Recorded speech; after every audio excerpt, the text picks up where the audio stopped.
doesn't matter where you go in the world, you could find a little coffee shop in Puerto Rico and I think you would still be able to find a ghost. You could literally go on a global ghost tour and make it a whole thing. You could start a YouTube channel where you visit the most haunted places in the world. That's a Che Durena tip for you, and if you start that YouTube channel, don't forget to give me a shout out. Hello again, Most Amazing Top 10 family. I'm your host Che Durena and welcome back to Most Amazing Top 10. Today we're going to be jumping on a plane and heading to one of the most beautiful countries in the world with our list of top 10 haunted places in the Philippines you shouldn't visit. As always, I would love it if you could like, comment, subscribe, and hit the little notification bell, and stick around for the whole video because I'm going to be answering some questions from my Instagram inbox. If you want to ask me a question, you can hit me up through the gram, and without taking any longer, let's get into this list. Coming in number 10, we have Apparel House. Let's kick this off like we're in a Resident Evil game and head over to a haunted mansion. Here's a good question for all of you in the comments. Would you spend a night in a haunted mansion if that meant you could keep it? I think that would be a hard no for me because what am I going to do with a haunted mansion after I own it? I don't want to stay in it, and I definitely don't think anyone is going to buy it. Well, Apparel House is one of the most famous haunted mansions in the world, and it got its ghostly reputation for a good reason. During the Pacific War, the Japanese soldiers came through and needed a place to house some of their troops. They started to take any large building and use it as a garrison, and the Apparel House was one of the most infamous because when another country's troops come through and then you house them, they would be really grateful for you doing such a thing and they would treat the residents with respect. No, that doesn't happen at all. The Apparel House was a site of a ton of horrible tortures. It said that the wailing of someone being tortured to death can still be heard from the ghosts that walk the halls, and there has also been several executions that took place at this mansion. So if you want to see the head of a ghost rolling down some stairs, this would be the best place to find it. Coming in number 9, we have Clark Air Base Hospital, Pampanga. Let's jump from one war story right into another. This airbase hospital was mostly used by American soldiers during the Second World War. As you can imagine, it wasn't a very jolly place to go visit back then. Most of the people who were taken to this hospital were either injured in combat or suffering from some terrible sickness that occurred while they were in the Filipino jungles. That's the problem with waging war on unfamiliar grounds. You can get attacked by things you never expected. There's a lot of troops who died in agony in this hospital, and as you can imagine, a death in suffering brings with it a lot of ghosts. Shadow figures have been seen walking through the halls, and it's very normal to hear the sounds of someone weeping when no one else is around. Coming in number 8, we have Malenta Tunnel, Corregidor.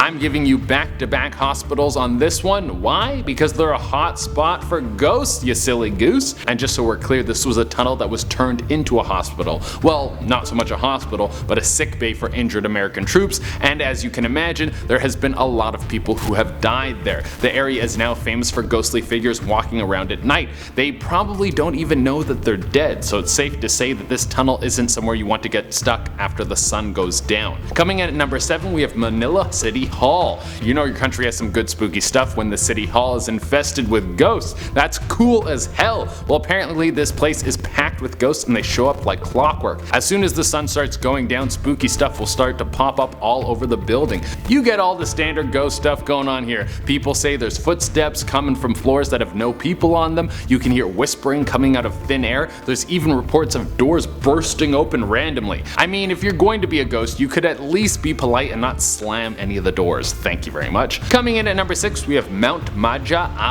This island is haunted by a ton of stuff that is outside the world of ghosts, but is still very supernatural. Apparently this place has everything mystical going on over there. There have been reports of dwarves and elves on the island that are apparently really nice. If you come to the island with good intentions, then they will bless you with good luck. But if you come over there with some bad vibes, they will send you a ton of bad mojo that will ruin your whole life. Now there is something over there that is pretty creepy and would keep me away from this island even though they're supposed to be good luck giving dwarves. Apparently this place is also home to some vampires that roam the island looking for new victims to suck the life out of. Yeah, that doesn't sound like a hot vacation spot for me. Coming in number 5, we have Baja Nepula, San Ildefonso, Bulacan. This is another place that the Japanese used as a garrison while they were waging war. And I don't know if you know this about the Japanese, but even though they seem cute and cuddly now, they weren't always like that. The Japanese used to be brutal. They would try to completely eradicate other cultures, and they saw themselves as the superior Asian race. All others were disposable, and the way they treated the Filipino people was horrible. At Baja Nepula, many people were beaten, tortured, and even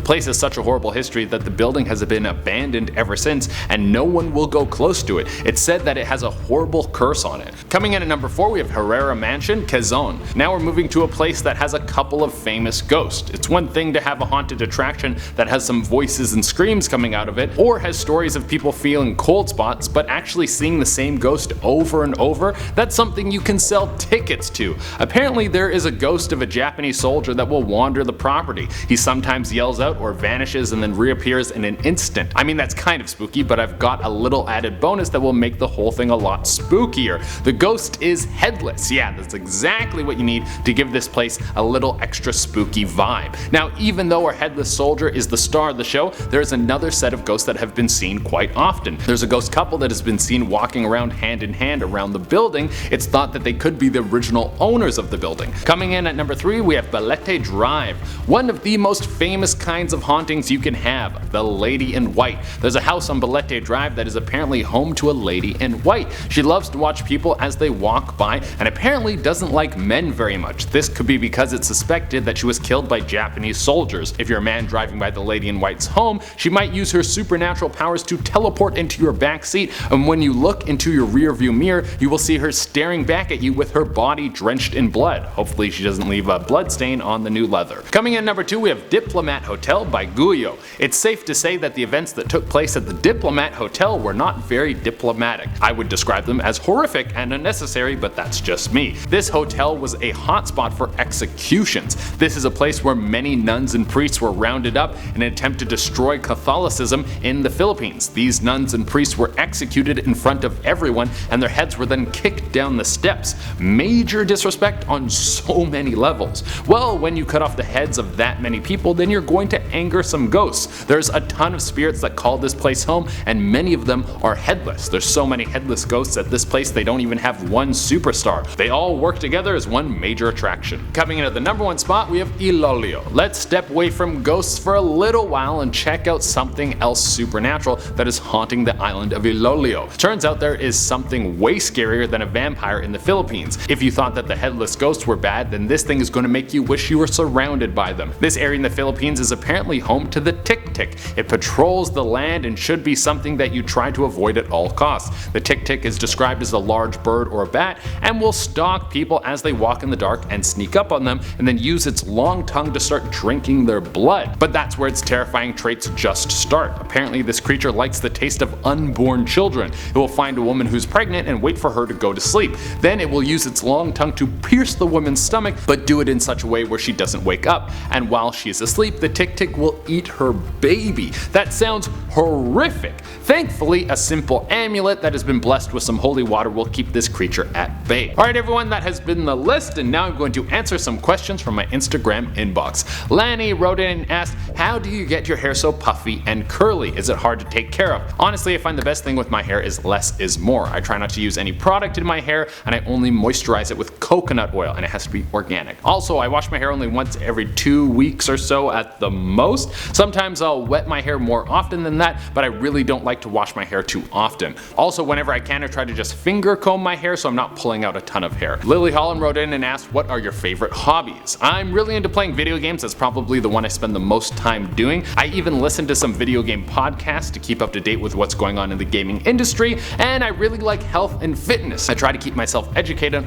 on what's the latest health kick, and that way I can live a healthier life. And finally, Juan Javier wrote in and asked, what's your favorite horror movie? I don't really watch a ton of horror, but I really like the movie It Follows. Also, the movie The Strangers scared me more than any other horror movie I have ever seen. I watched it while I was staying alone in an Airbnb, and it got me terrified. Alright everyone, that has been the list. Thank you all so much for tuning in. As always, I would love it if you could like, comment, subscribe, and hit the little notification bell. Until next time, I've been your host, Che Durena, and let me know if you head to the Philippines and see these places. Bye. They would be grateful, and they would do such... Coming at number 9, we have Clark Air Base Hospital, Pampanga.